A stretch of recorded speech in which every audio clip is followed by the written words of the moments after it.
Today's guest went from award-winning radio programmer to senior vice president of promotion at Sony Nashville, working with artists like the Chicks and Miranda Lambert, to now helping independent artists break through. We get into topics like why radio still matters in 2026, being the type of artist that a label looks for, and a lot of other interesting stuff. Let's jump in.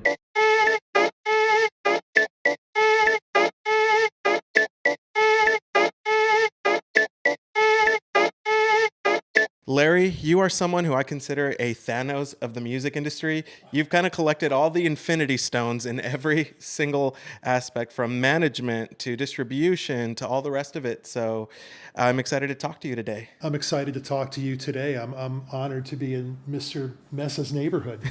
This is great. Yeah. So I had just hit you up last week because one of my friends was telling me, and I've heard this now from multiple writers, that songwriters make the most money from radio. Yeah. And that's such a shocker in 2026 that is still the case. So I know that you know that's the case. Why is it the case? Okay, so I've brought this up before in forums, and I think that maybe it's me being inartful in terms of the way I've explained it. So I will try not to be inartful because I can't really respond to anybody who's watching or listening, just to you. So if you don't understand necessarily what I'm saying, say so, because I want to be able to correct it. So when it comes to Spotify, the assumption is from, the way they do accounting, that it's a one-to-one listen. Okay, so when you play the song, you're the one listening. Now, they don't take into account that there may be a party or there may be group listening or anything like that. It's always one-to-one. But even a party or a group would not equal, say, what it might mean for a country artist, for example, to get played in midday at the Wolf in Dallas, okay, where you could conceivably have 400,000 plus people hearing that song at that one moment. Now, where do they derive that number? They get that number from ratings. So the radio stations have ratings. They can approximate how many people are listening at any given part of the day. And then it is broken down statutorily by the play and the time of day. So in other words, you could get played in the middle of the night, and you'll probably have less than 50 to 100,000 people who might listen. You're not going to make as much money off a play that 50 to 100,000 people as you would midday, but you're still going to make a lot more than you would from the one-to-one play on Spotify, because it's just you and you. It's not the song and 500,000 people. It's just one listener and one song.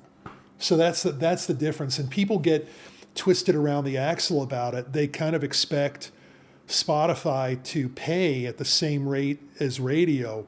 I would be the first to argue for that if I thought it were fair. It's not fair to Spotify to have to do that. They don't have to pay that rate, and they shouldn't, because it's a one-to-one listening experience. It's not tons of people listening to a free radio play at the same exact time. So I am extremely ignorant of all of this, so tons of basic questions. No, it's all right. When an artist gets paid for these radio plays, who is doing the paying and where does the money come from?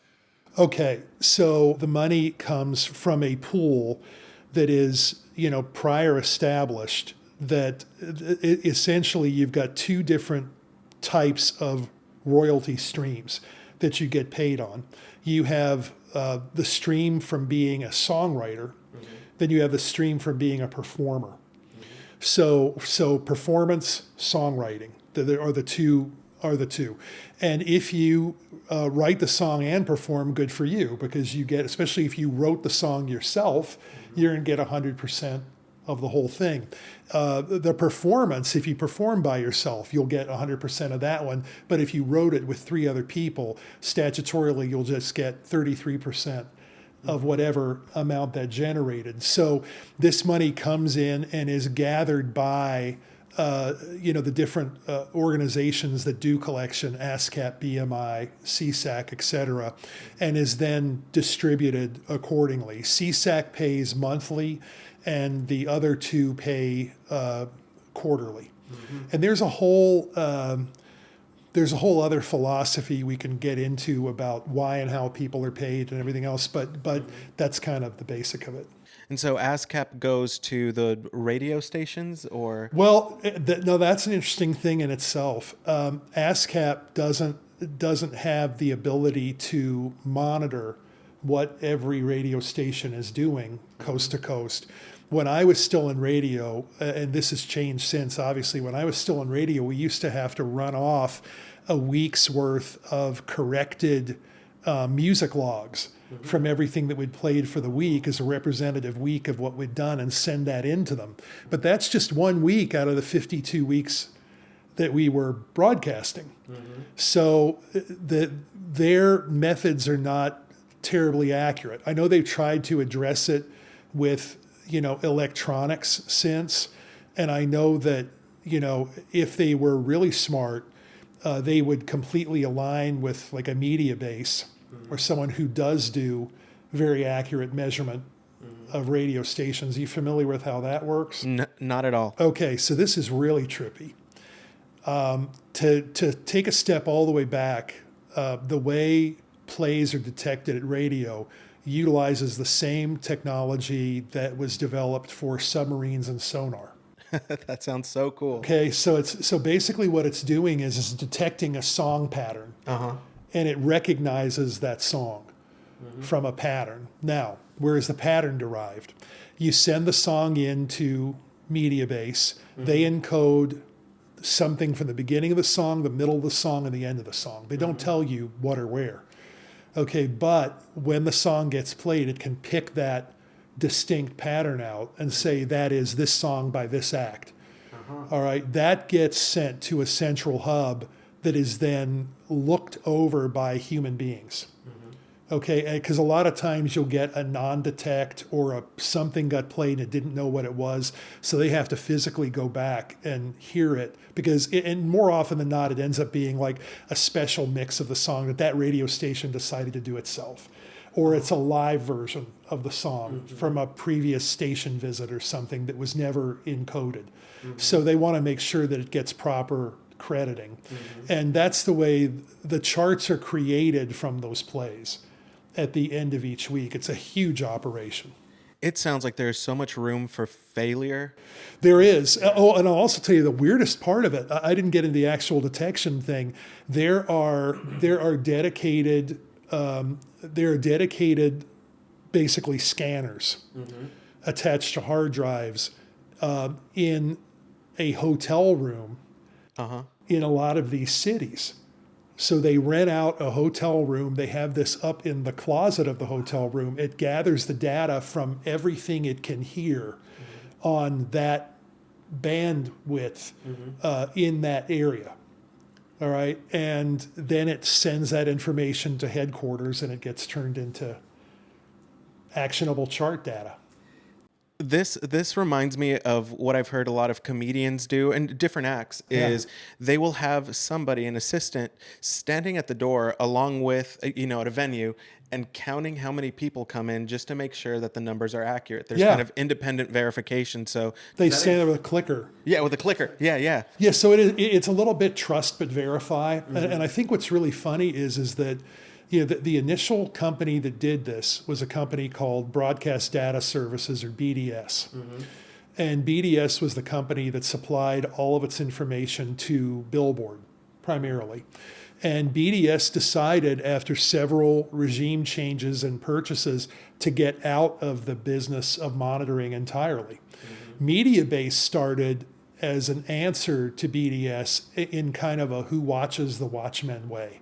That okay, if BDS is doing this, we're going to show you this, and if they don't agree, you may find enough spins in a given week to make the difference of a chart position. And that used to happen. Now it can't, because there isn't any Watchman watching the Watchmen. There's just one company providing that data now for Billboard, for Country Air Check, for all of them, and that's Mediabase, because BDS is out of the data collection business for plays. And is that for better or for worse, in your opinion? I always think, less competition is worse. Yeah. I think that the more competition there is, the better it always is for the consumer. And in this particular case, the more accurate the data is. Because it was always really fun to compare the two bits of information and say, wait a minute, we're missing, 3 plays in this market. They all occurred during the middle of the day. And if we get that, that could equal 20 points or whatever on the chart. We could flip this position and jump them. So I better contact them, because you had until 10 or 11 in the morning Central Time to contact them to get it fixed, and you really had to go hammer and tongs and argue with them, and it was never a friendly discussion. It was always you have to prove it to us where we were wrong.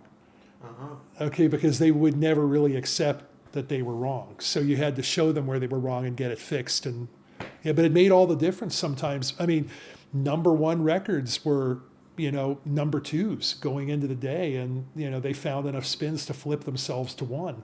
Because sometimes these things are photo finishes in terms of points on the chart, and it's not horseshoes or hand grenades, man. It's, close doesn't count. It's, one point can make the difference between where you're at and where you're not. So, yeah. And I've got a question that it never occurred to me to ask, because it almost seems obvious, but it's not actually. Why is it important to chart, and why is your position in the charts important? Okay, so I think a chart, the basic of a chart to me is that it's an organizing principle in people's heads. Okay, that started eons ago when people my age, not yours, but my age, would listen to countdown shows on radio stations and keep a little chart themselves of which song was at 40 this week and which one was at 39. I mean, because, if you're sitting in the Midwest and you don't have a great, or you didn't have a great, bookstore or a place that had, magazines. I mean, you couldn't get a Billboard in time. And if you did, it was always late. So, you would listen to Casey Kasem's American Top 40 and you'd find out, what was 1 through 40 that particular week. The reason I say it's an organizing principle is that people love countdowns. Americans love winners. Yeah. Okay. And people are always keeping count. All right. And it's a particular sickness that we have as a culture. I would think that charts to a great degree are less important now than they were before, but if you want to get yourself booked on Saturday Night Live, they do pay attention to chart information. If you want to get booked on Jimmy Fallon, they pay attention to chart info. Jimmy Kimmel, all these different things that they are. Who's number 1 this week? We don't have them on. Let's book them. Oh, they're on Fallon this week. Well, we'll wait till next month. That kind of thing, because it's like there's that constant juggling for who's going to be where and when, and that's what charts help quantify. And look, I mean, every week, there's a release on a Sunday generally that, this act is number 1 this week, and it gets reposted by everybody, and everybody's like, oh, Morgan Wallen's number 1 for the 28th week in a row or whatever. But what it basically does is it tells you who the number 1 act is at that moment, and it also serves as a lot of bias confirmation too. Like, my act ought to be number 1. So they're there. Or my act isn't number 1, why aren't they? And it starts, I mean, there's an entire cottage industry of, the data comes out, and the artist is giving the manager a hard time, and the manager is giving the label a hard time, and the head of the label is giving their promotion department a hard time, and everybody is giving each other a hard time. Why is this guy not number 1? We've given you every tool you need. I've been in these conversations, like, the music's great, the artist is great, it's all going well. Why is it not number 1? Why did you get stopped at 2? I had a great mentor at Sony who I thought did a masterful job introducing interns to the company every year. He would have them in, and he would say to them, the different parts of the body he'd equate to the people in the building. He'd say, like, the heart of the company is the A&R department. It's just like, it's pumping the blood through the system, and that is, new music and new artists and great music from the artist we know and everything else. And it goes out to the hands, the arms, and the legs, and these are the people who are, working to get the artist positioned, or, working to get the artist played, and all these other, and then, he'd say, and then we get to I'll just say the nice version, then we get to the rear end. He said, because, when the record gets to number one, everybody's a genius. The label head's a genius because he signed the act, or she, all right?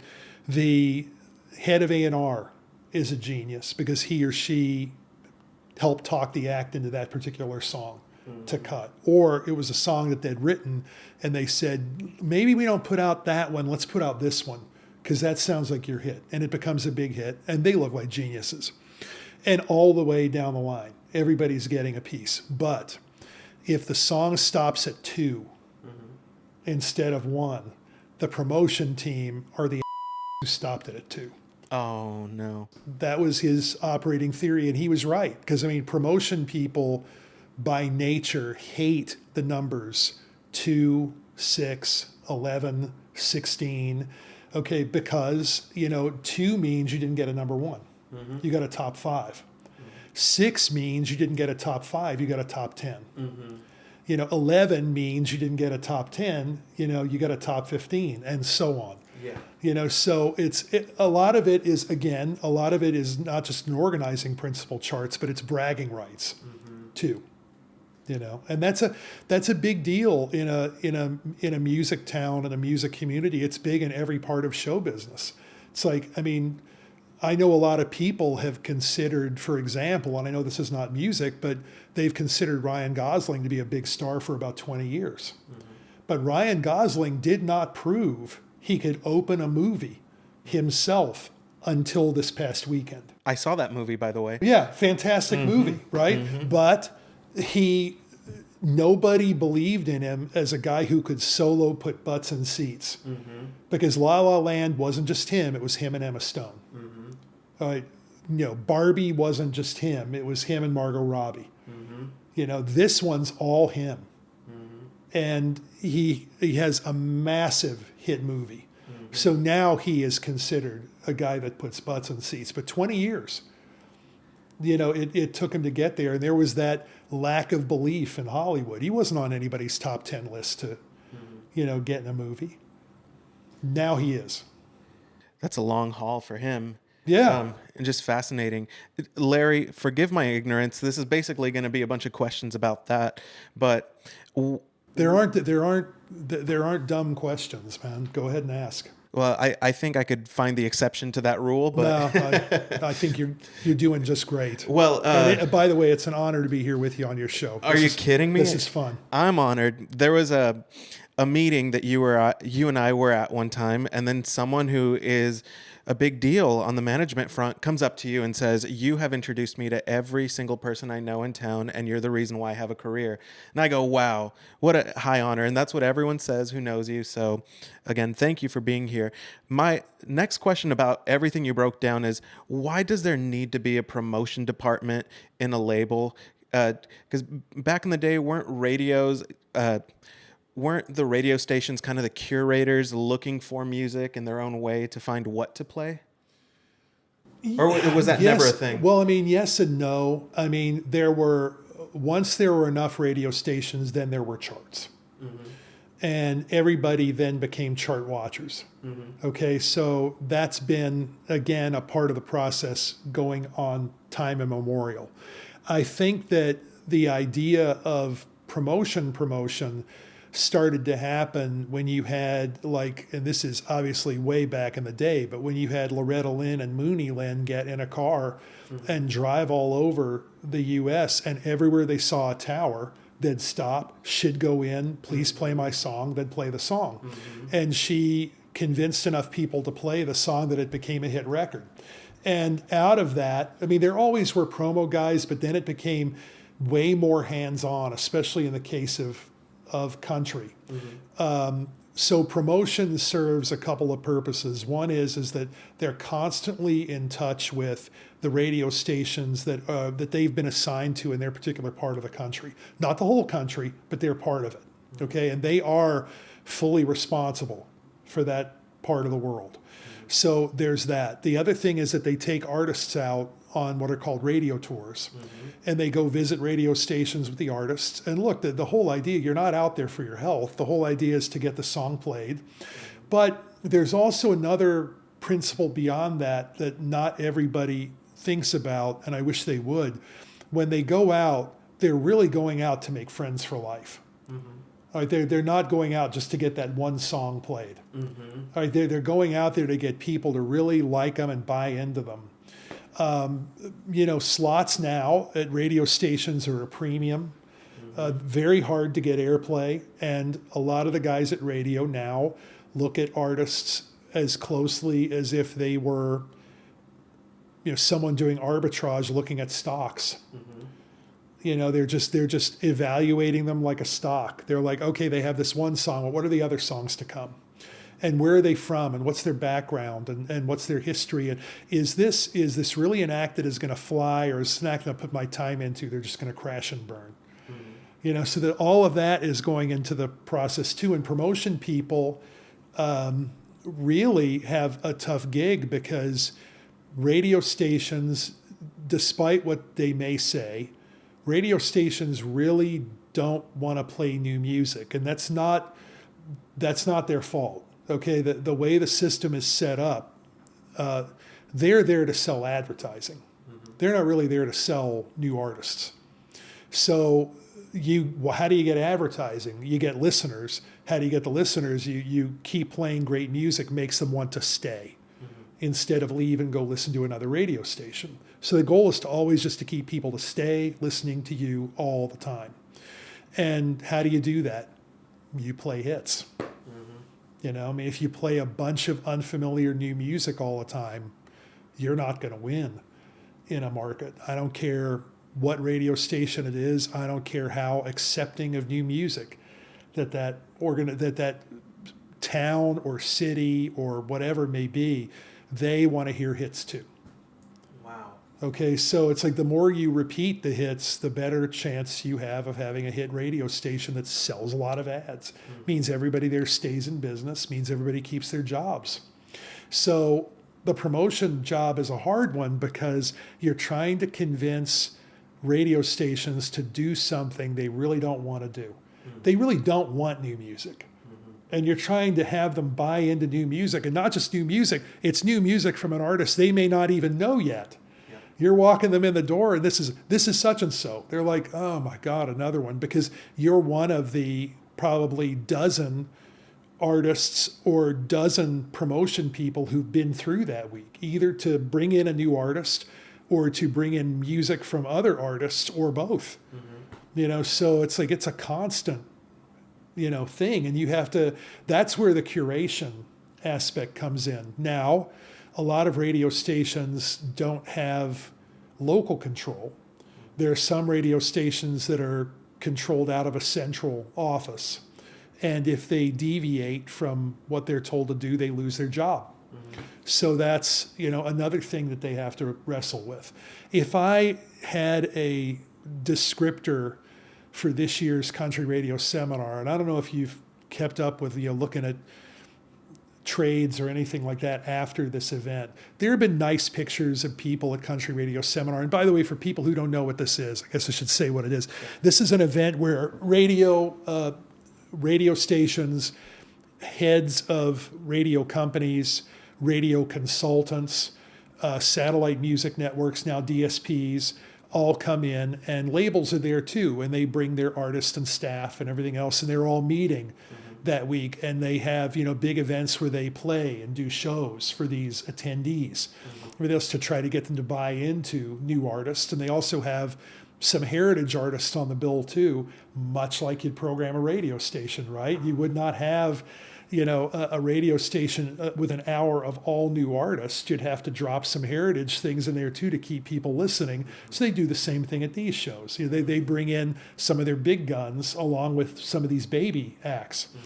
And that's how they play. So anyway, it's a huge gathering in Nashville. It's 3 or 4 days, every late February or March. This year was last week.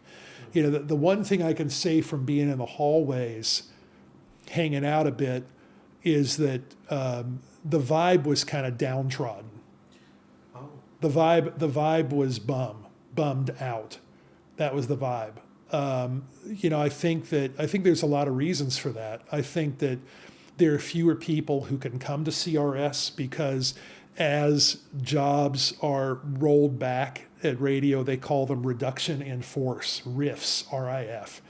Okay, so they have these huge reductions in force where they fire all these people, and the people who are left behind don't necessarily get more money, but they get all of the extra duties that a lot of the people in these other markets had. So at one time, when I was still in radio, would have been 30 years ago, I was in charge in Sacramento of 4 different stations. Okay, now it'd be very common to have people overseeing 25 and 35 and 40 and 50 radio stations in their purview, that they have to oversee. And here's what I'm going to tell you. I don't care how organized a human being is.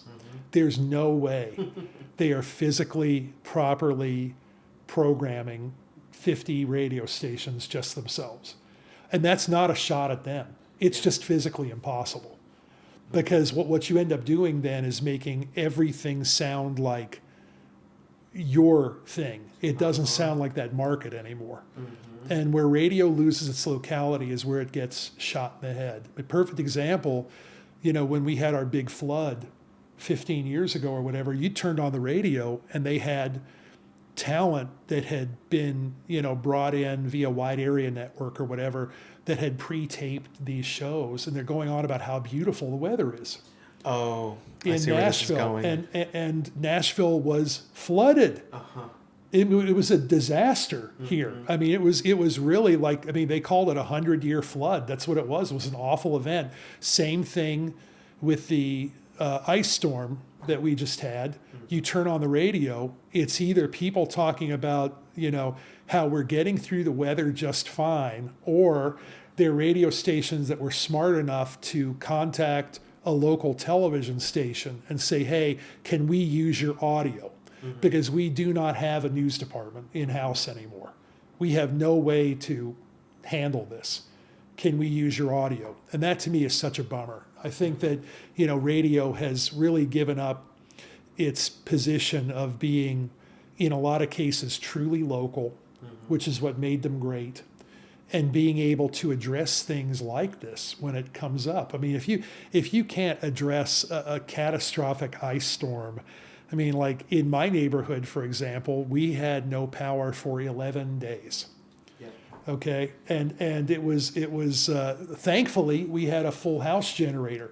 Very grateful. One of the best purchases we ever made beside the house. But and we were able to put up a couple of folks from the neighborhood, which was nice. But and I'm not saying that to stroke myself. I'm just saying that we were very fortunate, to be in that position. But radio was no help. It's like you had to watch local television or listen to a radio feed of a local television station rather than your own local station, and that to me bums me out. Plus, to get the conversation back to where we really intend it to be, which is about music, they've given up their position of breaking new music. It's really not what they do. They've taken an alternate approach now. The thing that I hear repeated to me a lot now is, well, when we finally play it, it's the ultimate stamp of approval because we're now playing it. And it's like, that's okay. And I understand, you have to justify your decisions and your place in life. I don't think it's valid. If a song is a big smash hit on TikTok, and you're breaking your arm, patting yourself on the back because you're playing it 9 months later, I'm not really sure that's a valid hill to stand on. You're a little behind at that point. Just a touch. Of the things that you just shared, one of the places my mind went is when you talk about stations having to play heritage music. Well, now that's the trend anyway. New artists are doing old music. So is that kind of then in their favor for radio? Because if there's a station running Alan Jackson, now they can run Zach Top right after. Yeah, I mean, okay, so yes and no. And so here's the quickest way to answer that question and be accurate.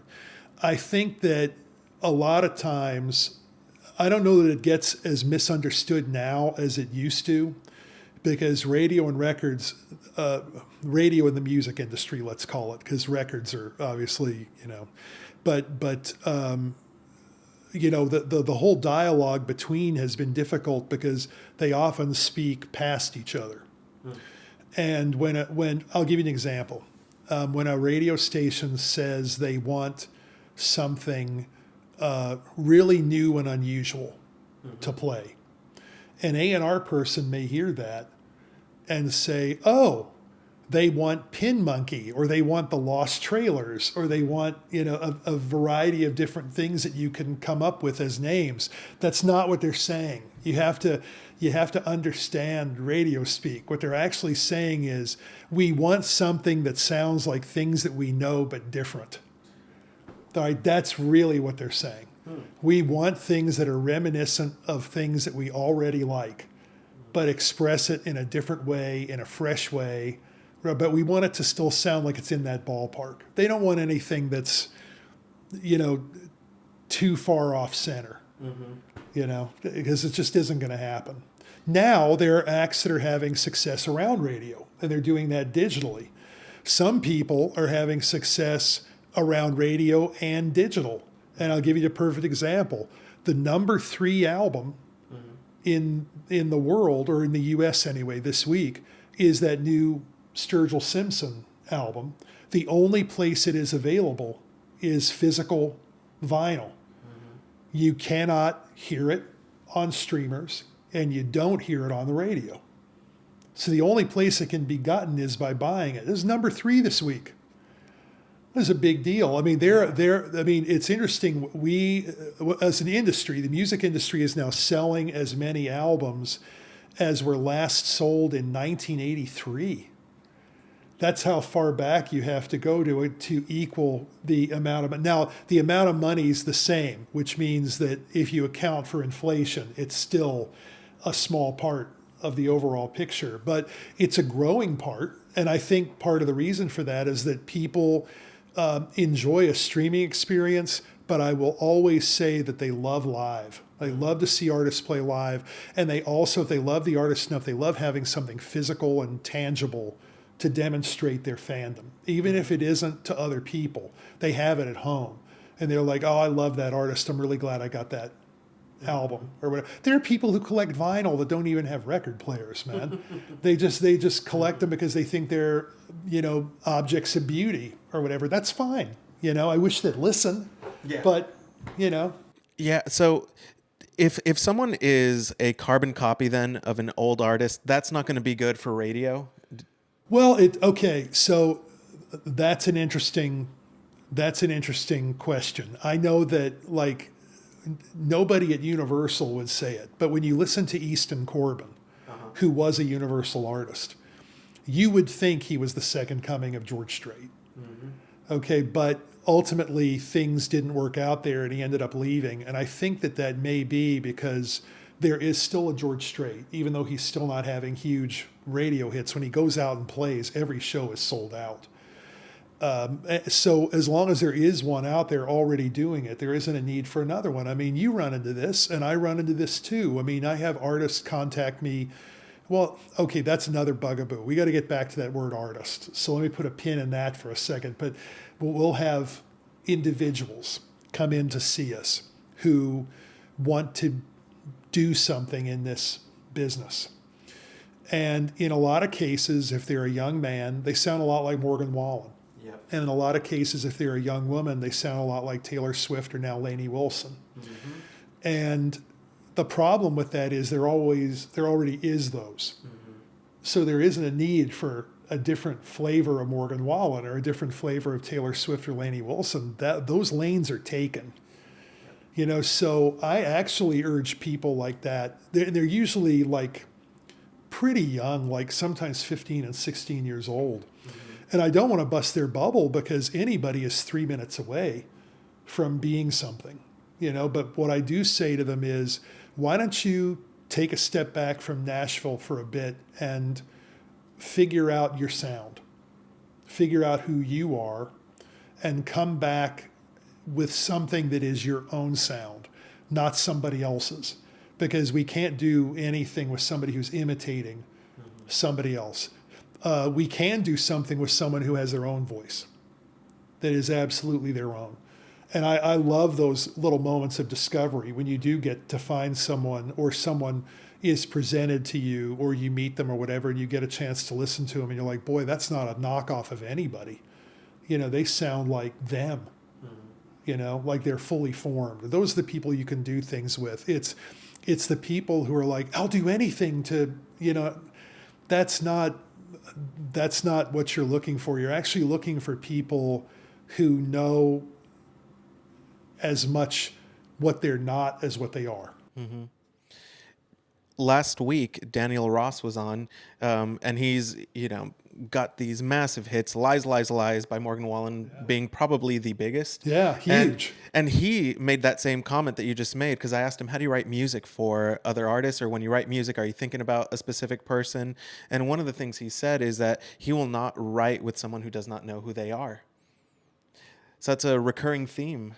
Yeah, you have to know who you are. I mean, it's one of those things, we all know this, I think, from being little, but going to, whether it was an amusement park or even Disney World, they used to have signs that you must be this tall to ride this ride. Well, you have to be this tall to ride this ride, and being this tall means you know who you are, and you know what you're about, and you have your sound, and you have your own editorial point of view.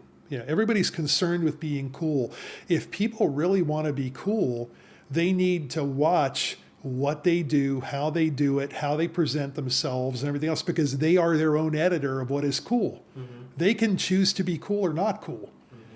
That's up to them, So, and we got to get back to that artist thing, because that drives me insane. Yeah, I know it does. Yeah. And you're keeping a lot of people honest with that thing. So, but what I'm curious of is, and I asked Daniel this as a writer, but I'm curious for you from the music business side of it, is how can someone find out who they are? What does that process look like? Because it's such a nebulous thing. I don't know that it's as nebulous. I think that everybody starts out imitating the people that turn them on musically. Mm-hmm. Everybody starts out as a carbon copy of somebody. They're listening and they're like, I want to sound just like that guy. So they make themselves sound just like that guy. Mm-hmm. And then one day, maybe they play a weird bent chord. Mm-hmm. Or maybe one day their voice differs in a way that is a different direction than the singer that they love would take. And they start to hear something in their own ear that's like, yeah, I know that my idol would have done it that way, but this feels better to me. And I think that's the beginning of the split of difference. And the people who fully exploit that and fully lean into being themselves, it's no guarantee of success, but it's a better guarantee of success than being a cover act. And again, that sounds like I'm taking a shot at cover acts. I don't mean to. Here's what I mean. There are singers and songwriters and performers. Mm-hmm. When times are tough, and even when times aren't tough, people need to be entertained. And those people do the job. And my hat's off to them. I think it's awesome because we need them. But artists, I haven't worked with that many. Mm-hmm. I just haven't. I've worked with a lot of singers and songwriters and performers. They're great. But artists, handful. Maybe with a finger left over, a handful. There just aren't that many. Because when I think of an artist, you're talking about somebody who, it's kind of like a lot of things align. It's like the fans are into them, the press is into them, media's into them. Mm-hmm. But not only that, they change They have the ability to change the way we think of things. It's like, to me, a real artist, and this tracks back, I don't know how much you've watched, like, Rick Rubin's television shows or podcasts or read any of his books or anything. But a good handful. Okay, so you do know. It's like, I was really bummed out when he was on 60 Minutes this one time, because the best bit of advice they used in a teaser for the episode, but they didn't put it in the actual show. They stripped it out to say, watch Rick Rubin tonight. But then on the actual show that night, they didn't have it. I thought the best thing he said was, when I go into a studio with an artist, and he's worked with more artists than I have, okay, so good for him, all right? And he's a great producer. But he said that we never go in to the studio to create hits. We don't. We don't think of the audience at all. We go in to make music that moves us, and the best artists among them have a feeling and a sound in their head that they just know how it's going to sound when it's out in the world when it lands. They already know before they've even put it out. He said those are the real artists. They're the ones who change culture. I mean, nobody would doubt. I mean, we can argue about the guy's vocal abilities, but nobody's going to doubt that Bob Dylan is an artist. Bob Dylan's an artist. He changed the concept of being a singer-songwriter forever. By being just uniquely him and leaning into him. And I think that's probably the biggest point of all, is that you can only be you. Everyone else is taken. All right? Be you. You got to be you. You have to lean into all of your weirdness and nerdiness and eccentricities and everything to really become a fully fledged artist of any type, I think. Whether it's paint or film or, ballet or opera or, country music, rock music, Latin music, pop music, whatever, you have to lean into that which makes you unique. And that's one of the ways you find that sound that is only yours. You have to just lean into it and find it. And by the way, everybody expects to have a hit off their first single. It just doesn't really happen that way. It rarely happens that way. Sometimes people put out scads of singles and a few albums, and then something finally hits. Sometimes put out music their whole lives, and they build up enough of a following to make a living on the road and everything. And by the way, that's huge. To be able to make a living at this is gigantic. Okay, stardom to me is just like icing on the cake. It's like, if people reach some level of stardom, well, good for them. But if they're actually able to go out and make a living doing what they do, that's got to be everybody's initial goal in this. Can't be stardom. Stardom is way too, it takes so much to line up. I mean, and it also takes, luck and stardust being sprinkled on the process and everything. I mean, there's a whole lot of things that have to line up for stardom to happen. But a sustainable career is attainable, So to kind of recap what you said about being an artist and the difference between an artist and someone who's not. And again, not dunking on the people who aren't. Okay, but not everybody gets to be an astronaut. Yeah. Okay, I mean, everybody I want to be an astronaut. I want to be a fireman. I want to be. How many people of that group of people end up being astronauts or firemen? It's okay. It's like if you can't do this and really devote yourself to it, go find another line of work. There's nothing dishonorable about finding your happiness in a different way. But if you feel that absolute burning, okay, it's like, how many times, I'm sure you've had to have been at these, you've probably even been asked to judge them, these band competitions, right? Okay, you and I both have, So when it comes to these things, there are different types of people up there. There's the type of person who's up there because they want to impress the opposite sex, or they're up there because they want to get a label deal, or they're up there because they want to find management, or they're up there because they want to impress their friends and say, look at what I'm doing, bet you can't do this. All of that's great. The person that really hooks me, and if I'm a betting man, I'll bet it hooks you too, is the person who has to be up there because they have no other choice. They have to be up there because if they couldn't get up there and fully express themselves, they would burst into flame. Spontaneously, they'd combust. Because it just, I can't do what I want to do, you know? And that's the compelling individual. That's the person that you see and you're like, oh man, that's got to do something with them. And even that is not a guarantee of success, but it gets you a lot further along. I'll also tell you too that I think people with serious plan Bs don't make it. I mean, I don't know how many times you've been hit up, and I have. And again, no offense to them. Everybody's got to make a living. But we've all met with the guy who runs an oil company, or the guy who runs a furniture company, or the guy that owns a car dealership, or whatever. God bless all of them. We've all got to make a living. But they bring their kid in. And they say, my kid's going to be a star. I'm going to spend this much money to make it happen. And the thing I immediately think when I hear that is, yeah, you know, if the music business really worked that way, then everybody would be the sons and daughters of oil barons or, you know, furniture manufacturers or car dealers or tech, you know, barons or whatever. Yeah, and they're not. None of them are. They're all people who didn't have plan Bs, who were at least reasonably talented, but had unbelievable drive. Unbelievable drive. It's like and I will always make this argument, you could give me a room of the most talented people in the world, and if they're sitting back, chilling, you know, watching Netflix and, you know, just downing dominoes and talking to one another and everything, and in the other room, you have a people of reasonably talented people, but they grind 24/7, that room is going to beat the room of geniuses 6 out of 7 days a week and twice on Sunday. They just will, because the grind is there. And I can't tell you how important that is. And the people who don't have big plan Bs, and again, nothing against trust fund kids or anything, however you get your money, God bless you.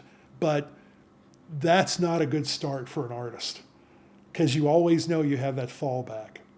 A lot of singers and songwriters, entertainers, things happen for them because they don't have a fallback. It's all they know to do. It's all they can do. So that's what makes them special and different and allows them to do what they eventually do. And I've noticed with a lot of my successful friends here in Nashville that most of them moved here young. A lot of them didn't have degrees. They didn't have a good plan, but they know that they love music, and this is a place where music stuff happens. So I'm just going to get there so that I could do that. Yeah. No matter what. A lot of people are obsessed with managing up. Okay, they're always looking up. They're always like, I want to be where that guy is. I think that there's more long-term success and health for people who don't just look up, but look to the sides and see who else with them is grinding like them. And they need to become good friends with those people so they can all rise up together. Because those are the people that together can change the world. You're never going to do it yourself. But you can have a great collection of people around you who think similarly, even if they may do things differently. They work just as hard as you. They get after it.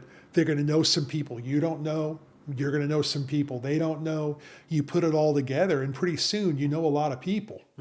And that's really, that to me is a successful process for anybody here in town, or any music business town, any showbiz town, really. I've found Nashville to be extremely friendly when we compare the different music towns. Yeah. That people are so willing to collaborate most of the time. And even if you do exactly the same thing the person who you just met does, they still say, hey, let's get a co-write in, or let me open for you, you open for me, whatever. So that spirit does still exist, and it's exciting and wonderful to watch it. You know,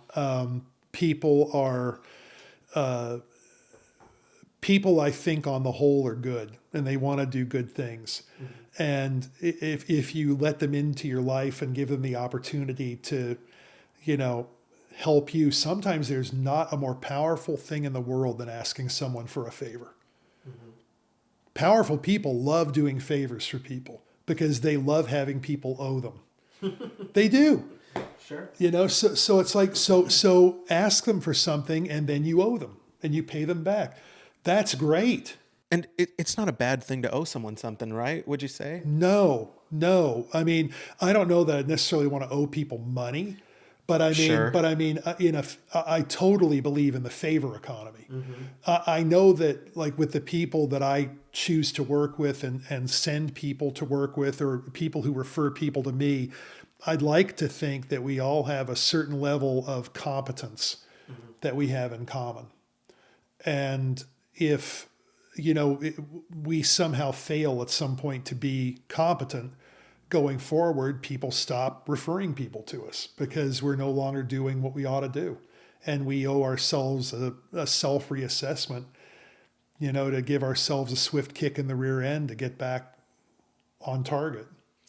And when someone is referred to me by a friend, by a mutual friend, whatever, I feel the pressure of making sure I make a good impression on my buddy. Same. So. Yeah, same. It's like, and we've done that with each other before, and that's not a secret. I mean, we're friends, and I'd like to think we're both competent and good at what we do. And we've referred people to one another, and it's always worked out well because I take that engagement deadly seriously because of the recommendation. There's been situations, not very many, where I might have introduced two people and it didn't go well. So that's going to happen. That happens. Sometimes the chemistry just doesn't work, That's okay. You don't know until you find out. I mean, you can't know until you get people together and have them interact, and then it either works or it doesn't, but that's not on you. You tried the introduction, it just didn't work out. Those people will find other people to work with. And they have, and they did, but man, I felt so bad the first time that happened. I just said, hey guys, you're both amazing people, artist, writer. And they just didn't get along really well. So, you know what, again, these things happen, and I can't speak for you, but I know that in my case, most times when I find myself having a hard time with an individual, it's mostly things I don't like about me.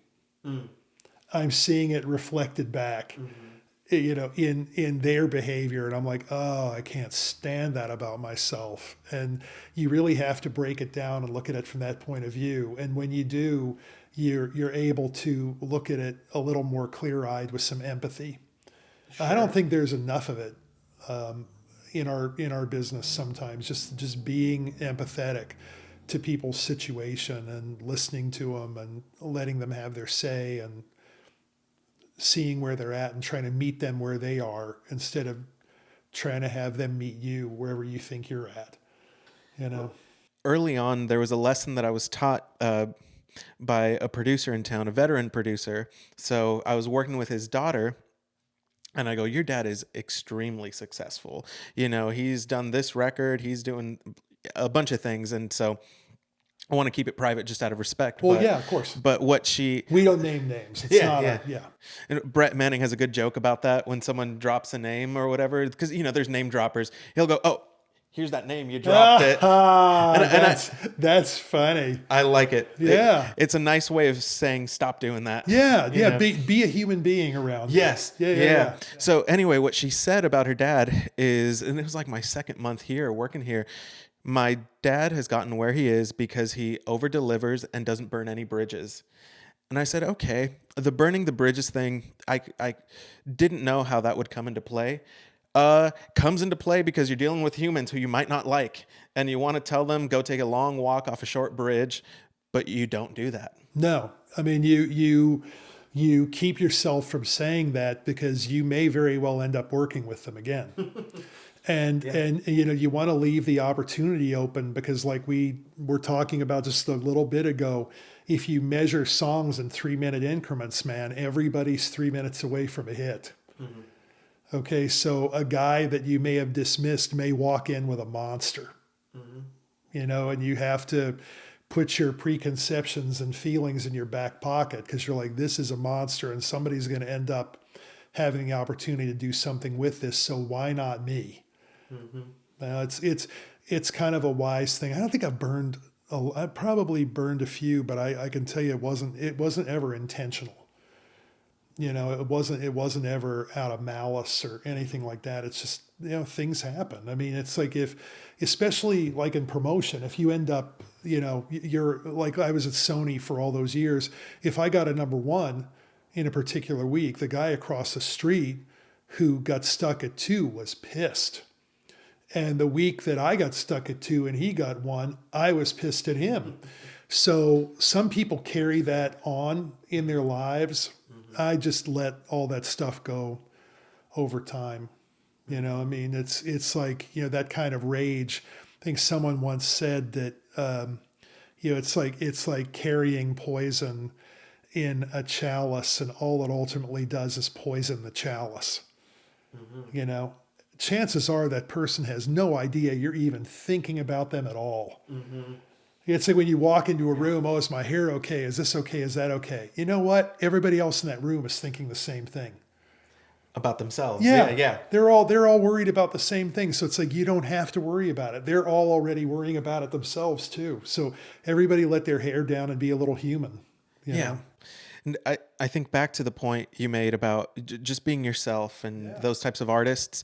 It's kind of like if you're trying to ask a lady on a date or even just make new friends, and she asks you, oh, well, what do you like to eat? Whatever you like to eat. What kind of music do you like? Whatever music you like. If you do that, you're not going to have any friends. Okay, right. Back to the same point, right? We were making earlier about someone who walks in and says, I'll do anything to be, a hit artist. I'll do this and I'll do that and I'll do the other. It's like, no, that isn't how you get there. You don't get there by incessant flattery and kissing. You get there by being yourself and knowing who and what you are. That's what gets you there. And so I imagine, because you worked with a lot of big A-listers, did a lot of campaigns for massive artists, that those campaigns, my question first is going to be, what is a campaign? But I'd imagine those campaigns were easier to create because those people had very distinct identities. Is that right? Yeah. So what were those campaigns? Well, okay. So are you talking about like at Sony? Is that what you mean? Like for the Chicks and Miranda Lambert and so on. All right. So the Chicks was a really interesting one. So at the time there were 3 labels in the building, and I was the one I'd just come out of radio. I'd never done promotion in my life. And I was named the head of promotion for an imprint called Monument, which was this legendary label that had existed years before, but had been dormant for a number of years. It had, masters from, early hits from Willie Nelson and Dolly Parton and the Gatlin brothers. But the big thing it really had was the Roy Orbison masters. All of his biggest hits were on Monument back in the day. So it was always a delight when we started Monument just to say, hey, before you hear the Chicks, this is something that represents a bit of our past. And it was Roy Orbison's 16 biggest hits or whatever that we'd put out.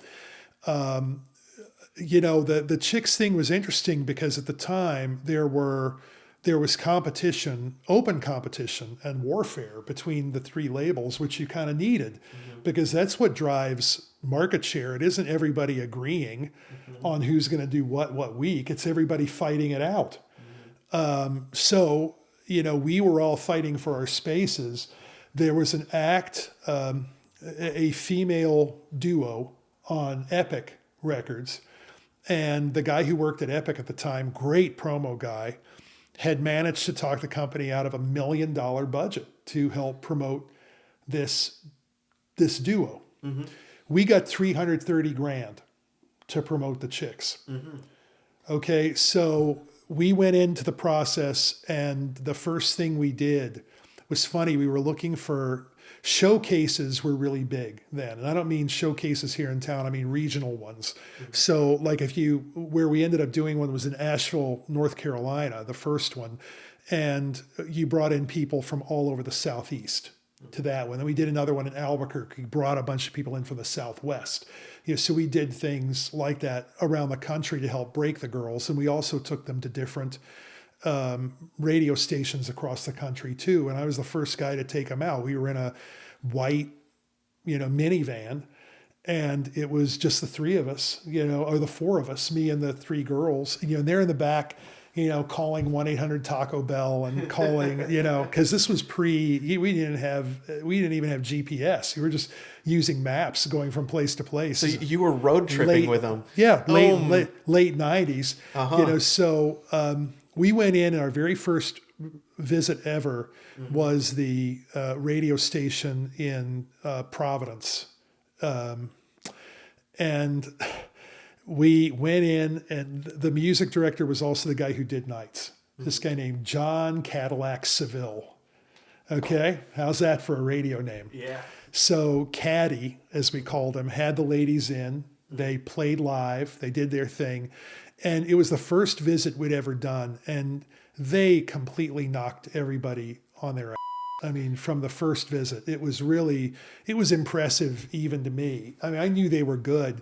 But they just crushed They crushed. And we get back in the minivan, and we're driving to get to the hotel we're going to stay at that night. Nobody really knows what to say. And about 10 minutes in, Natalie's in the back seat. And she says, "You know what? Ever since I was 5 years old, I knew I was going to be a star." And she was right. Not everybody is right. But if you're as good as her, the chances are better that you could be that person. It's like there's an old saying that's attributed to a baseball player from way back in the day named Ty Cobb, who was just an unbelievably disagreeable human being, but an amazing baseball player. And at one point, he had a journalist who was really bugging him to try to explain what it was to be a baseball player. And out of frustration, he said one of the most zen things in history. He said, "It's really easy to be a baseball player if you're a baseball player." Okay, but if you think about that, it's like, yeah, if you're a baseball player, it's easy to be a baseball player. I mean, you could put me out there and you could teach me 365, 24/7, and I would never play like Ty Cobb. Because I'm not a baseball player, but he was. Natalie Maines is a singer. It's easy to be a singer if you're a singer. Not just a singer, but a real artist. Again, with a real point of view from the day I met her about who she was and who she wasn't. She's an artist, from the beginning. But anyway, the funny thing was we took our smaller budget and just blew the doors off the other act that had the $1 million budget and just never looked back. I mean, that act, I think they've sold more than 40 million albums now. And yeah, they're still the biggest selling country group in the SoundScan era, male or female. Nobody's outsold them. So it was a real honor being a part of that. Miranda was a really interesting one too. Miranda, we did a series of showcases with her as well. The biggest one was in Austin, as close to her hometown, because she's a Texas gal. And the first song, a lot of people don't remember, but it was a top 30 single called "Me and Charlie Talkin'." And then the next single was a song called "Kerosene" that ended up being her first big hit. And we were able to cap it off with a performance at the Grammys with all of these fire things around her while she was singing, and she just murdered it. I mean, just knocked the cover off the ball, and it was like, okay, there's another star that has arrived. So it was, and Gretchen Wilson and Miranda Lambert and who we mentioned, and Montgomery Gentry and Travis Tritt and Rodney Crowell and the Van Zant brothers and Patty Loveless. And all of these wonderful people that I had the opportunity to get to know and work with. I mean, what a delight. What a joy. So did every campaign look kind of different, or did they all consist of kind of the same thing? They all look different. What made them different always was the individuality of that artist and the music that they made. It really had to be carefully calibrated to them and the music that you knew they had coming out, because you were telling a story. And you were working with every other department in the building to tell a story that would be worthy of radio's attention, of fans' attention, of the attention of the press, now the internet, everything else, DSPs we work with, Sirius XM, satellite radio, all the different outlets that we have available to us. Fans of every music format, I think, but country in particular, want to tell a story and, if possible, be part of it. They want to take the ride. So you have to give them the ride. You have to. I'm not the one that made the rules. This social media as well has gotten to be really, really important. And there are some people who are really great at it, and there are some people who are horrible at it. And all of those people can get help in getting better at that stuff. I cannot teach them how to be a better singer and songwriter. You can teach them how to be a better singer. I listen from the standpoint of being a fan for years and years and knowing what I like, but that doesn't necessarily improve their songwriting. It's telling them what I like and don't like about it. But I will also say too that in this social media era, I think there is just as much danger of being overexposed through that as it used to be through television and People magazine and the other things that existed back in the day. Not that they don't exist now, they do. They're just not as important as they were. Perfect example of this. I think that, God love him, Timothée Chalamet was everywhere campaigning for the Oscars, everywhere on Hot Ones. He's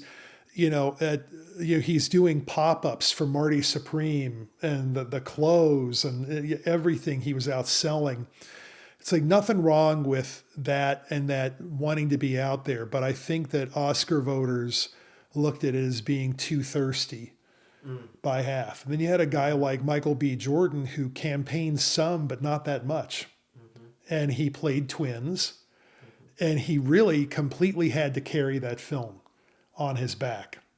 And he won Best Actor. And Timothée Chalamet lost. And by the way, I think another part of his overexposure is being tied to a very famous but also semi-toxic brand, and that is the extended Kardashian universe, which he is a part of. I don't think that does him any favors with the voting population either. So Michael B. Jordan goes to a win. Now, the other argument is Ryan Gosling makes a series of hit movies and goes away for 4 or 5 years, then comes back and makes different movies. He makes The Fall Guy and he makes Barbie, and now he's made Project Hail Mary. Ryan Gosling does not do social media at all. Okay, he completely avoids it, will not get involved in it at all, despite his publicist saying, you got to do socials. I mean, nah, I don't want to do it. You know what? All I can say is that if you're going to take that angle, you better be as good an actor as Ryan Gosling. Because if you're not, you have to do that other stuff. You have to do it. And on the music side, Bruno Mars is someone who has disappeared a lot between album cycles, right? It'll be years before another album. So, he also spent a really long time doing a lot of shows in a residency at the MGM Grand. Okay. So maybe connect a few dots around how that could have happened. And then once he got out of that, he's able to now tour and put an album out and everything else. So I don't think he was necessarily free to tour until recently, So having all your experience with the label side, that makes me think of this. Sometimes you hear about someone having an album quota that they have to fill, right? That's a part of a deal. Yeah. And so you wonder sometimes when an artist releases another album immediately after an album that they just finished promoting, are they trying to get out of their contract most likely if they're... I mean, a lot of times, there used to be a saying at the label. It used to be, if the artist sells less than gold, they got to listen to us. Everything we tell them, they got to do. If the artist sells between gold and platinum, we start to listen to them. And if the artist sells more than platinum or multi-platinum, we do anything they tell us to do. Right? So in a lot of cases, a very successful artist will dictate their own pace. So that they may be like, man, this is music that has been sitting inside me and I kind of cut it around the same time as this and I want it out. So I don't know it's necessarily a function of that. I think that when you have like a scrub album or an album of B-sides and things like that, I think that's a contractual obligation album. I think that's one where they're like, I'm putting this out because it's my last album on this deal and I want out, and I want to work with somebody else, because those deals, once you're in, they're very hard to get out of, and everybody, I mean, a lot of people misunderstand this. They think that, like for example, Bruno Mars's label is going to see a fortune out of Bruno Mars's music. The truth is that Bruno Mars, like any good entertainment lawyer, manager, whatever would do, they've worked with the label to the point that they basically negotiated him out of profitability. He's no longer really profitable. He's profitable to himself. He's not really profitable to the label anymore. So the money they really make is off of breaking new artists on rookie deals. Okay, because once they renegotiate usually to a point that it isn't that advantageous to the label anymore. What it is good is they act as a magnet to bring other new acts in to the fold, but you're not necessarily making your nut off them.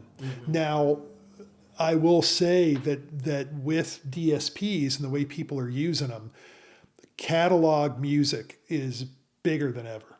It's enormous. People spend way more time listening to the music that they know and love than discovering anything new. That's just a fact.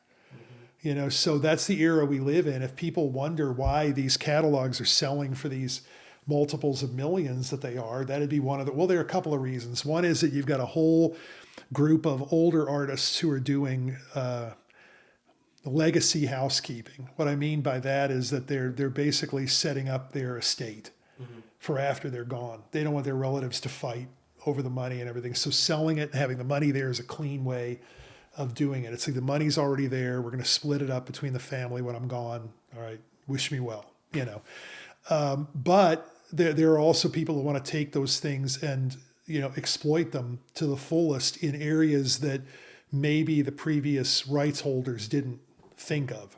And there's a lot of that going on too. So my only fear with all of the looking back is that we're not looking forward enough and developing enough bench strength to replace some of these people. Because think about it. It's like, okay, Paul McCartney's 83, 84. I mean, he will want to tour until he keels over, because that's just the way he's wired. But what happens when he's gone? What happens when the Stones don't tour anymore? What happens when AC/DC doesn't tour anymore? All of these different stadium acts, it's like, it's going to be really interesting, like to see the Foo Fighters play Nissan here in town, this August, and to see what the turnout is. It's probably going to be really good. I don't know that it's going to be a sellout. Okay. So how many stadium acts are there really? Bruno Mars is going to play. We'll see how big he is. I think, it's been proven that Taylor Swift is clearly, a heritage stadium act. I think it's pretty fair to say Beyonce is a heritage stadium act. Bruno Mars can do some stadiums too. How many other acts can really play stadiums? There just aren't that many. Once those older heritage acts are gone, it's going to be interesting to see, because the boomers are the ones with the money. And when their heroes die and go away, it's like, what are they going to spend the money on? They're not going to spend that money to see Taylor Swift. They may spend it on their grandkids or nieces and nephews or whatever. They're not going to do it themselves. So where does that disposable income go? I wonder about that. And that brings me back to these guys who are resurrecting their, like Zach Top, again, Alan Jackson 2.0 and all these other kind of emulative acts. Are they trying to, appeal to the boomers so that when their heroes die? I think there's an aspect to that, sure. I also think that Zach Top has the benefit, and I say this, by the way, with a tremendous amount of respect. He's on that Leo 33 label. Okay. He is the biggest fish in their smaller pond. Okay, so he is like they thoroughly concentrate on him to get him where he's going. And they've broken him. And congratulations. I mean, they've done nearly the impossible. They started a brand new label. Hats off to Katie Dean, who used to be at MCA, Universal Music here. She went and founded Leo 33. They're killing it. They got him out there and they're making money with him and everything. That's awesome. It's going to be interesting to see what they do now with follow-up artists, because you've got to build a catalog. I think at a certain point, a company like a Leo 33 gets built to the point that it gets bought. Okay, and ends up becoming a part of a larger thing. And then it's interesting to see what happens to a Zach Top at a Universal Music when he is all of a sudden not the biggest fish in a small pond, but like a guppy in a huge ocean where there are sharks. I mean, I think that if you looked at like the career progress of Little Big Town, I had the honor of working with them at Sony at one point. And when they went to, I'm trying to remember the name of the label that they were on before they went to Capitol. It doesn't matter, but the label closed. And they had a key man clause that when the guy who founded the label or co-founded it got bounced, they could bounce out of their deal. So he got bounced and they bounced out of their deal. They went to Capitol. But if you notice, between Boondocks and their first hits on Capitol, there was a gap there. And it was a matter of them being a gigantic fish in a small pond with this indie label, and then going to Capitol where they were a smaller fish in an enormous ocean. So, pardon me, they had to relearn how to do their thing and to find their footing in this much larger environment. They did, and became a big hit act. And I'm really happy for them. I love Little Big Town. I think they sound great. Their harmonies are unbelievable. For not being relatives, blood relatives, that's really good harmony. You know, I mean, it's about as good as you can get without being relatives. But anyway, they found their footing, but not every artist that makes that transition from indie to major does. So you just put me onto something I didn't even know about, because I've seen people go from the smaller label that gets absorbed. So I didn't know that was even a thing, though. Oh, sure. Yeah. I think every smaller companies ultimately, they don't know it, but they're kind of built to be bought.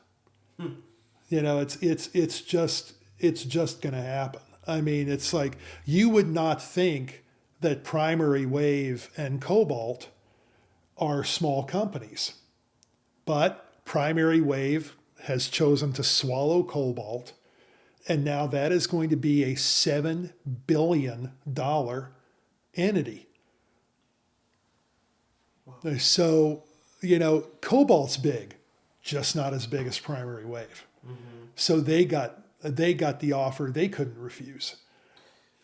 What typically happens to writers when something like this happens? Because, you know, they have their whole writing staff, you know, a smaller label publisher, and they get absorbed by someone else. Do those writers who are being developed, who don't yet have any big cuts or whatever, do they usually just get canned? Or not all of them, but some of them do, sure. Okay. Because it's like, I mean, it's the same thing. It's like when you have a new label head comes in, looks at the current roster, says, you know, I like this person, I like that person, these can go. I've got some of my own priorities I've been sitting on for a couple of years. I want to bring them in. So it's all of that. You know, it's every person who sits in those chairs, they're hard chairs to sit in. And every person who sits in them, you got to kind of give them the room to remake the company in the way that they want to make it until they just prove that they can't, or they're incompetent or whatever else. And you got to go find a new label head. Big change of subject here, but in the same kind of theme of everything, because you've worked in artist development and management as well. And so the thing that I wonder, in light of everything we talked about with radio and labels, is, let's say a singer is ready to go. I was going to say artist. Let's say a singer is... Well, we just don't know that they're an artist yet. They could be. They could be. They could be. But let's say they're ready to go. Amazing voice. They've got the performance chops, the stagecraft, the songcraft, all of it. How should they try to make money first?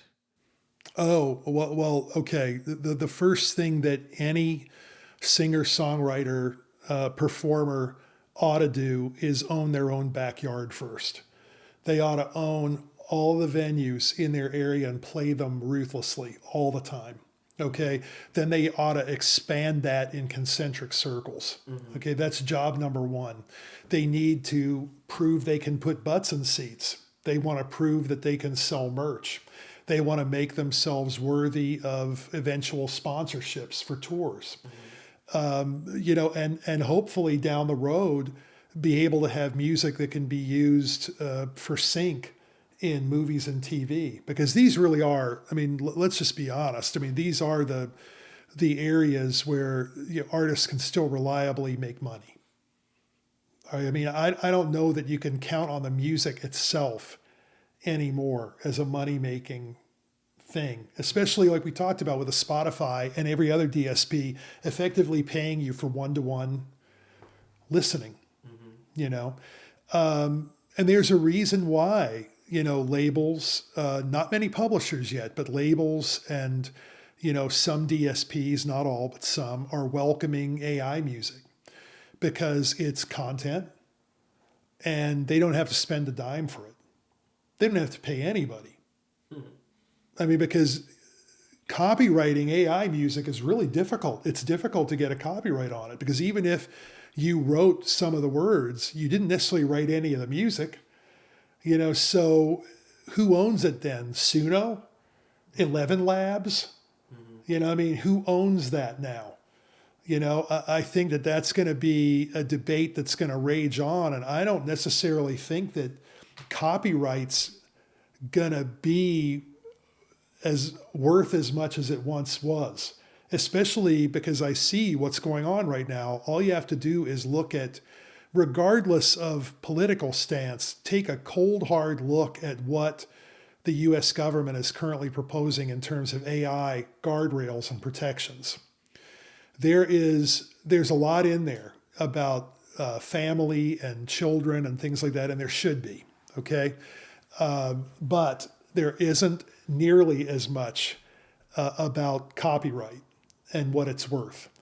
And it appears that we are on some sort of race to the bottom with like China to get there first in terms of the biggest, best AI. China doesn't have to care about copyright protection. They care about AI. They don't have to care about copyright protection. In the US, we still do. But it appears that we're kind of letting that lapse in favor of winning the AI battle. I'm not as convinced that that's a battle that is necessarily worth winning. Here's what I mean. There are a lot of talks these days about moats. Okay, like a castle has a moat, right? And you fill the water and then you put alligators in the moat. They swim around, they protect you from people who want to try to attack your castle. So everybody's worried about their moat with this encroaching technology. There's no better moat, nor more important than humanity. Now, you cannot teach an AI humanity. Just can't.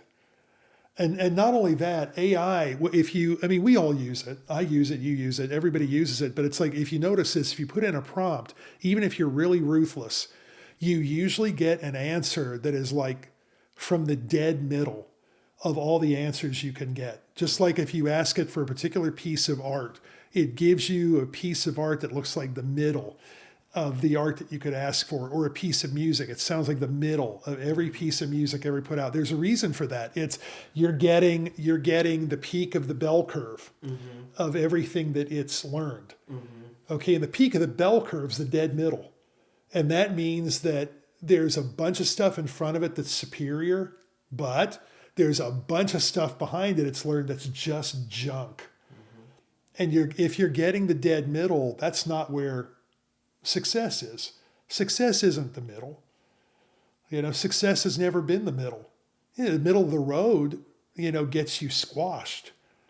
Try it sometime. Go run out onto, your friendly neighborhood interstate and see how long you survive in the middle of the road. You have to be hopefully on the extreme end of the bell curve tending toward excellence. I think a lot of people get hung up on being perfect. Nobody is. Nobody's perfect. Everybody calls themselves perfectionists. I believe that some people are. I mean, I know that, there's a great director, David Fincher, who directed, Seven and Zodiac and Mank and, did the TV series Mindhunter for Netflix and things like that. And he is an absolute obsessive when it comes to film and the way he does it. He does it digitally. And he will sit there with people and have them do multiple dozens of takes. And then he'll say, do me a favor, erase the first 50. We're going again. All right. And intense. But he will also say in his defense, like, that when he did the movie Zodiac, two of the actors is Mark Ruffalo and Jake Gyllenhaal were getting really irritated with him. And they said, this is the 54th take of this damn scene. Mm-hmm. Are you not happy yet? And he said, here's the ironic thing. He said the 54th take was the one that made the film. Was the one that made the film. The reason I bring him up is that he has a great saying. He says, movies are never finished. They're abandoned. I have to abandon it to go on to make the next movie. But I never really got to finish it. I got it as close as I could get it. And that's a guy who has learned how to give up perfection in the pursuit of excellence. You can be excellent. You can't be perfect. And I have to preach this all the time to singers and songwriters and entertainers and artists. Some artists want to be perfectionists and it just doesn't work out. Never does. That's not where the humanity is. It's like taking a table and just buffing it out to the point that it's so smooth that there's nothing for you to attach to. Mm-hmm. It's like if something has some grain to it, that's how you get attached to something. It isn't that it's so smooth it just passes you by because it's just California cool smooth. It's like there was an era for that music. It was called yacht rock. Okay, and people think on it very fondly, and there's nothing wrong with that. But music today has to be a little spikier because people's attention spans are so short. Yeah. Got to be able to grab them and keep them.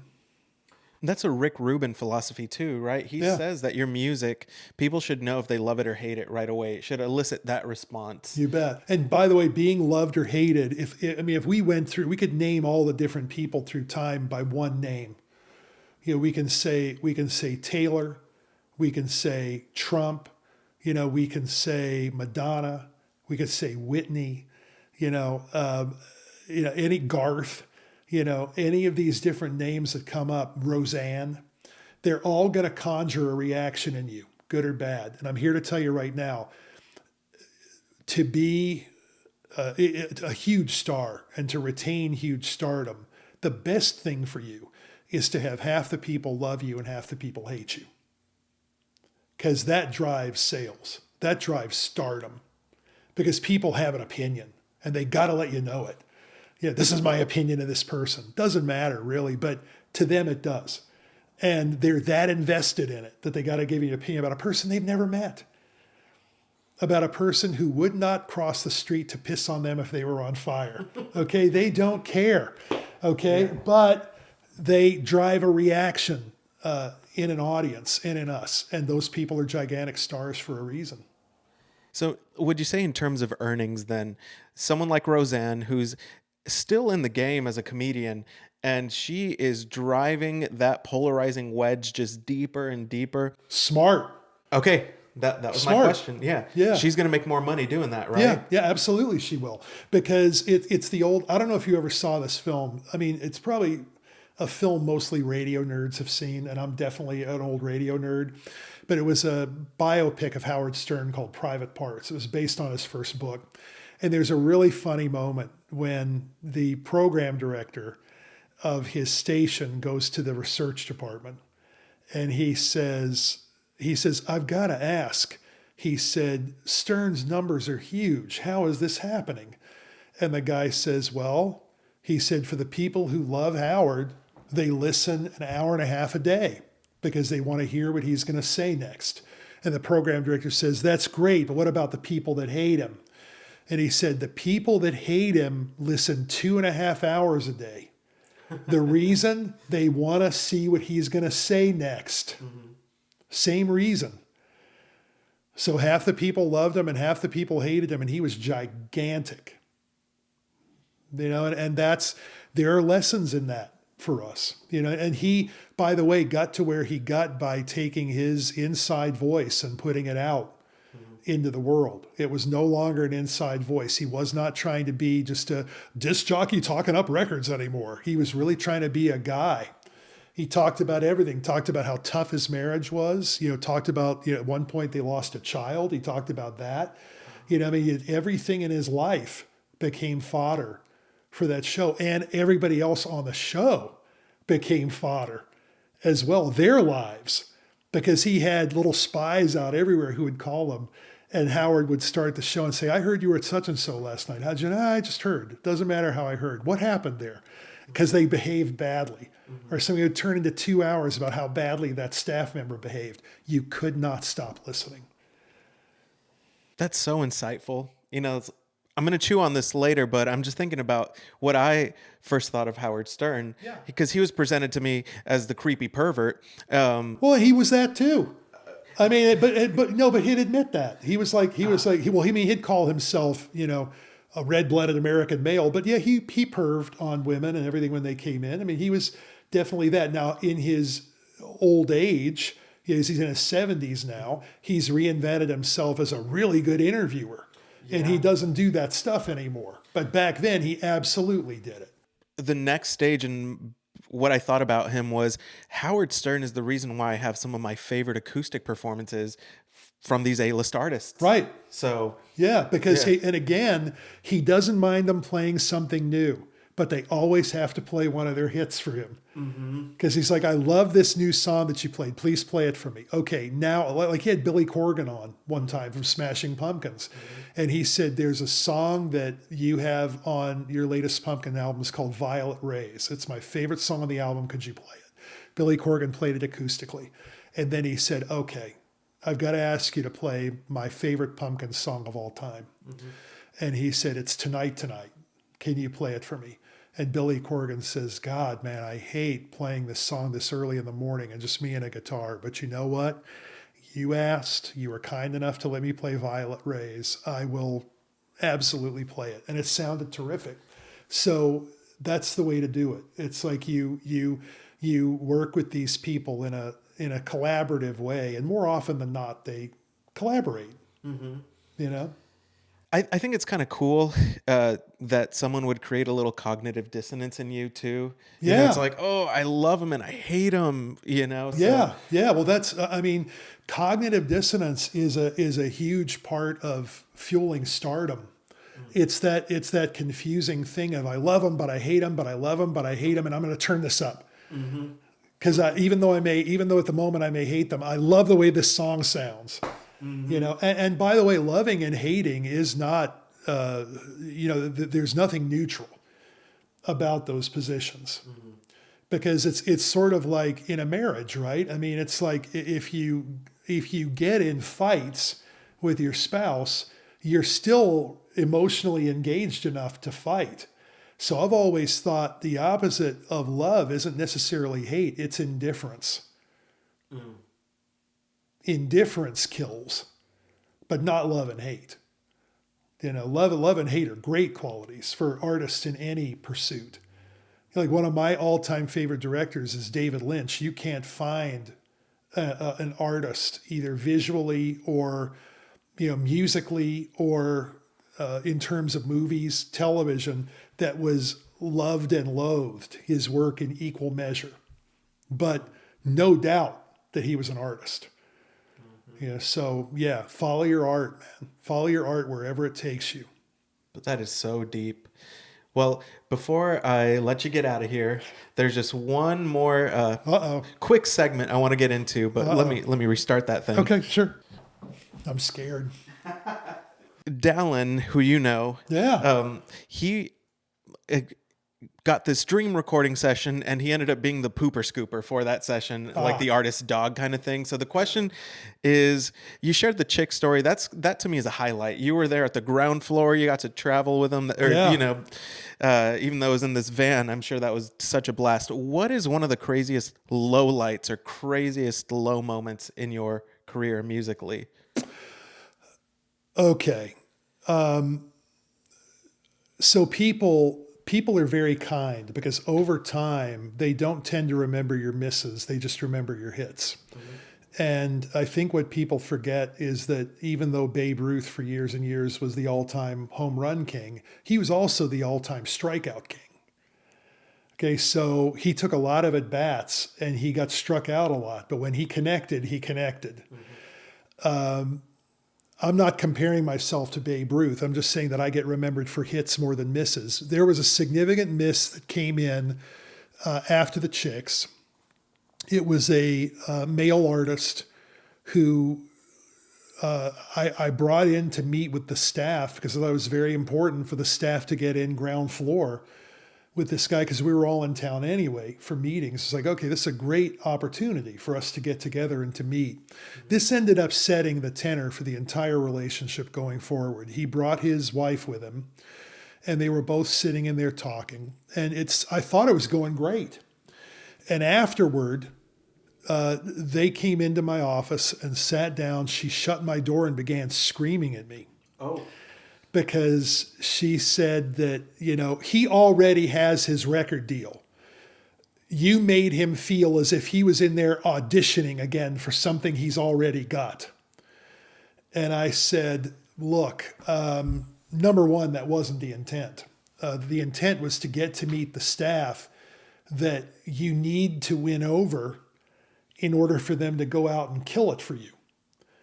And if you've ever worked with any teams at any labels or any teams anywhere, I don't care what it is. Even if you're, the line fry cook at McDonald's, here's the deal. There's got to be someone on that team who wants it just that much more than you.